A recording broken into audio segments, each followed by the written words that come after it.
আমাদের যে স্বাস্থ্যসাথীর যে কার্ডটা আছে ওটা তো ব্যালেন্স চেক করা হয়নি। হ্যাঁ, ওটা একটু ব্যালেন্সটা চেক করে দেবা।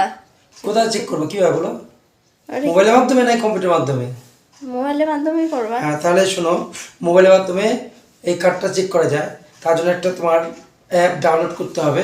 সেই ডাউনলোড করলে কিভাবে এটা ব্যালেন্সটা দেখা যায় আমি তোকে খুব সহজে দেখে দিচ্ছি। এবং যারা দর্শকরা দেখছেন তারা যদি ভিডিওটা ভালো লাগে অবশ্যই লাইক করবেন, শেয়ার করবেন এবং আমাদের সাপোর্ট করবেন। চলুন আমরা স্ক্রিনশটের মাধ্যমে বা স্ক্রিন শেয়ারের মাধ্যমে আমি আপনাকে ভিডিওটা দেখিয়ে দিচ্ছি। চলুন প্রথমে আমরা প্লে স্টোরে যাব। প্লে স্টোরে গিয়ে আমরা এখানে একটা লিখবো স্বাস্থ্যসাথী। দেখুন ওপেন হয়ে গেল। আমার এখানে ইনস্টল করা আছে দেখে আমি আপনাকে ওপেন করে দেখাচ্ছি। দেখুন স্বাস্থ্যসাথী। এবার খোলার পরে আপনি ওই থ্রি ডটে চলে যাবেন। দেখুন কিনারে লেখা আছে, এই থ্রি ডটে চলে যাবেন। যাওয়ার পরে ইউআরএল সেটিংটা আছে, এখানে চলে যাবেন। হ্যাঁ, এবার যান, এখানে দেখেন ইউআরএল করা আছে। আপনি কোন ডিস্ট্রিক্ট থেকে করছেন? আমি নদিয়া থেকে করলাম।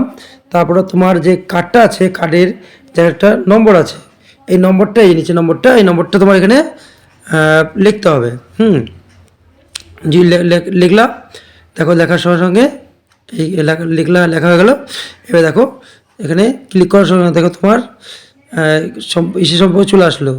দেখো দেখো ভিউ ব্যালেন্স, এটা ভিউ ব্যালেন্সে তুমি ক্লিক করো। দেখো তোমার ব্যালেন্স কত আছে, 5 লক্ষ টাকা। দেখেছো?